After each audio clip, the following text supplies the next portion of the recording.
احمد قال لعمر تراهني اضرب الراجل اللي قاعد قدامي على قفاه. عليك ضرب بقول لك.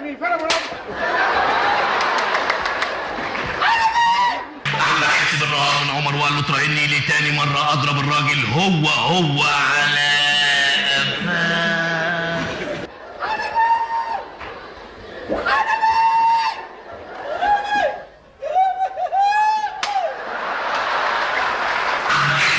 عمر وقال له تراهني لثالث مرة أضرب الراجل هو على قفاه. قال له رهنك. شوف ايه سويته في سرسوب هوا عندكم مفتوح ولا ايه؟ انا